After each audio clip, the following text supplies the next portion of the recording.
चलिए तो हम देखने वाले हैं प्रश्नावली एक का, प्रश्न क्रमांक एक का दूसरा क्वेश्चन, जिसमें लिखा गया है त्रिज्या बराबर 15 सेंटीमीटर है तथा जीवा की केंद्र से दूरी जो है 9 सेंटीमीटर है।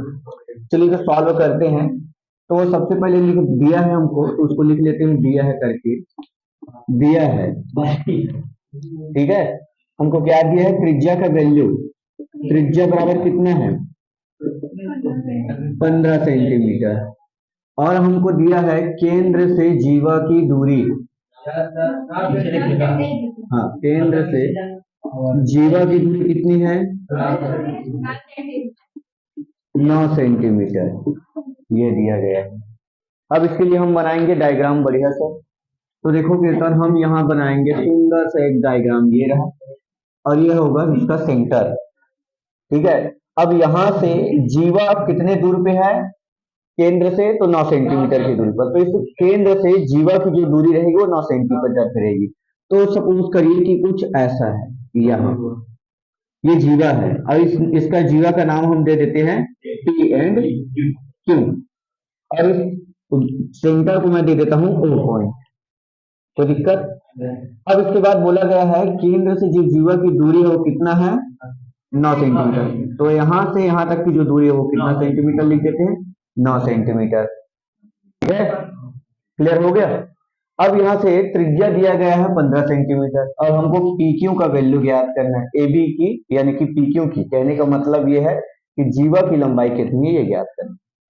तो हम क्या करेंगे, इस O से P को मैं मिला देते हैं, ये ऐसा, ये दिया गया जो OP है वो क्या है त्रिज्या है, बेसिक चीज पे। तो त्रिज्या है तो इसका मान हमको पता है कितना है 15 सेंटीमीटर OP का वैल्यू। अब हमको जानना है किसका वैल्यू, PQ का। PQ का वैल्यू ज्ञात करने से पहले हमको ज्ञात करना पड़ेगा RO का वैल्यू, ठीक है। RO का वैल्यू ज्ञात करना पड़ेगा, उसके सॉरी RO का मान तो पता है, PR का मान ज्ञात करना पड़ेगा। PR का जैसे मान ज्ञात होगा हम उसके साथ 2 का मल्टीप्लाई करेंगे, फिर हमको क्या मिल जाएगा 2, हाँ PQ का मान मिल जाएगा, PQ का मान मिल जाएगा, ठीक है। क्लियर हुआ। अच्छे से और सुनिए कीर्तन एकदम इत्मीनान के साथ। हमको दे दिया गया त्रिज्या 15 सेंटीमीटर, केंद्र से जो जीवा की दूरी है, केंद्र से जीवा की जो दूरी है वो 9 सेंटीमीटर। हमको बोला गया भैया PQ का वैल्यू ज्ञात कीजिए, P से Q का वैल्यू ज्ञात कीजिए। जब हम डायग्राम बनाते हैं तब हमको मालूम पड़ता है कि ये जो दिया गया है PRO वो एक क्या है, समकोण त्रिभुज है, और समकोण त्रिभुज की सहायता से हम किन्हीं एक भुजा का मान तो ज्ञात ही कर सकते हैं।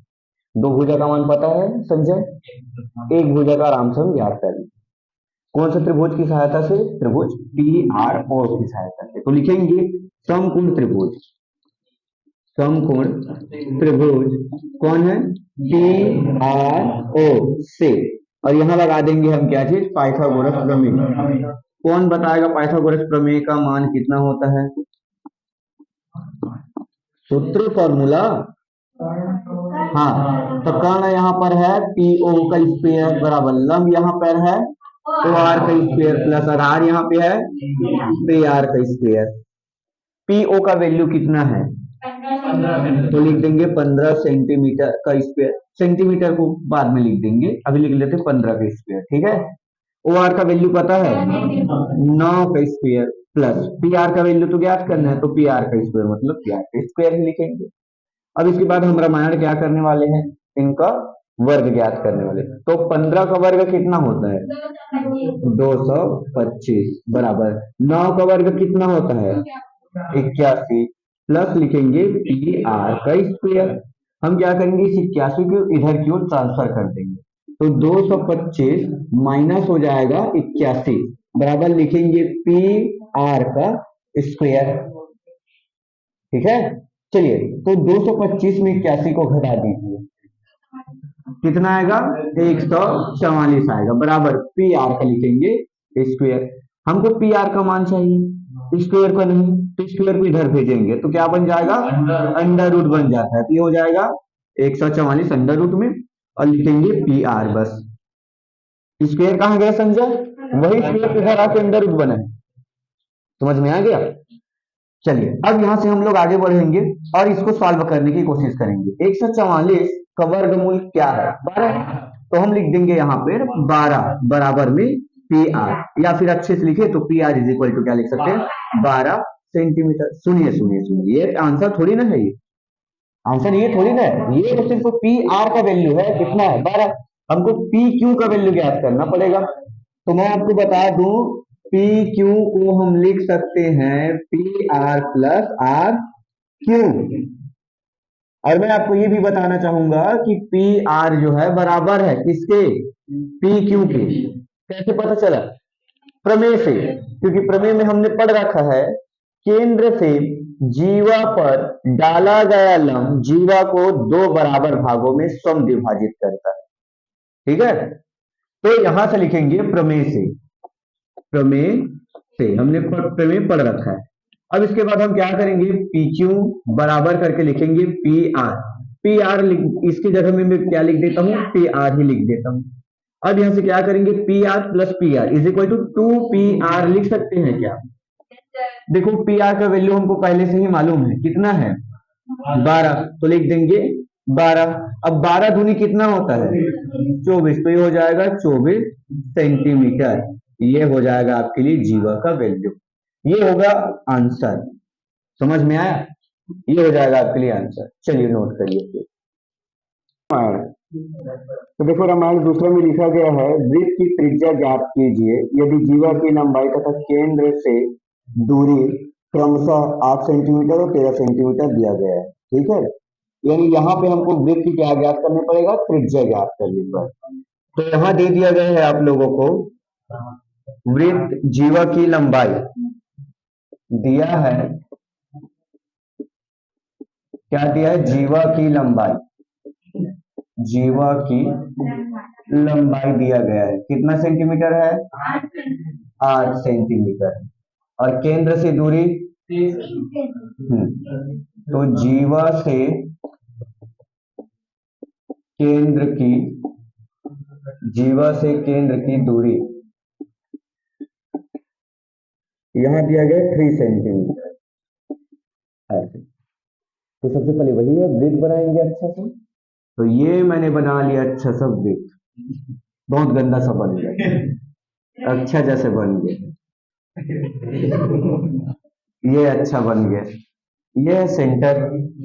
और ये सपोज करिए आपके लिए एक व्यास जीवा है, ये हमारे लिए जीवा।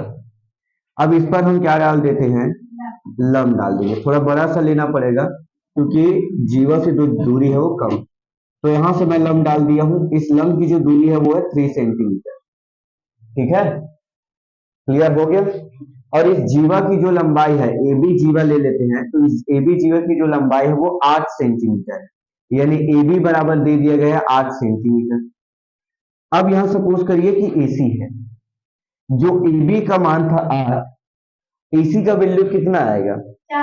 4। तभी तो 4 और 4 मिलके 8 होंगे, लेकिन उसको हमको यहाँ दिखाना भी तो है। तो हम लिखेंगे ऐसे, ए बी बराबर ए सी प्लस सी बी। ठीक है, अब लिखेंगे ए बी का मान है 8 सेंटीमीटर, ए सी का ए सी लिखेंगे, और इस सी बी को भी मैं क्या लिख दूंगा? ए सी लिख दूंगा। लिखने का कारण क्या है कि ए सी बराबर है सी बी के। कैसे तुमको पता चला कि ए सी सी बी के बराबर है? तो प्रमेय से, प्रमेय से हम जानते हैं, इसलिए लिखेंगे प्रमेय से। अब इन दोनों को जोड़ेंगे तो 2AC हो जाएगा, कितना हो जाएगा? 2AC, और ये हो जाएगा 8। तो 2 को इधर ट्रांसफर करेंगे तो 8/2 बराबर AC। तो AC का मान कितना आ गया? 4 सेंटीमीटर। इसका मान कितना आ गया हमारे पास? 4 सेंटीमीटर। अब हमको ज्ञात करना रहेगा इस त्रिज्या का वैल्यू, यानी कि A से O या माप। उसके लिए मैं इसको मिटा देता हूं पहले तो।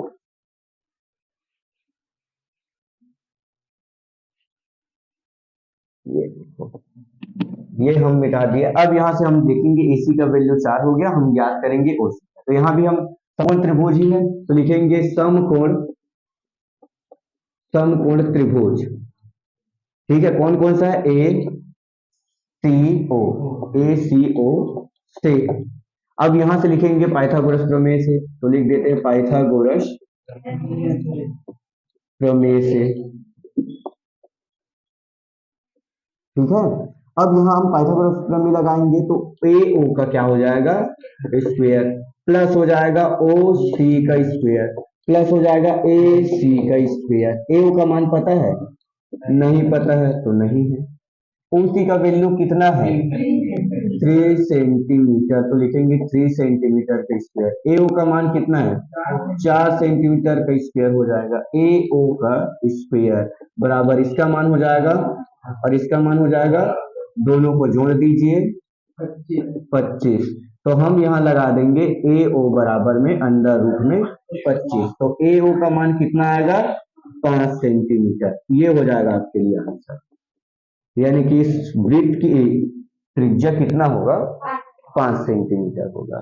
ठीक है, चलिए नोट कर लीजिए फिर।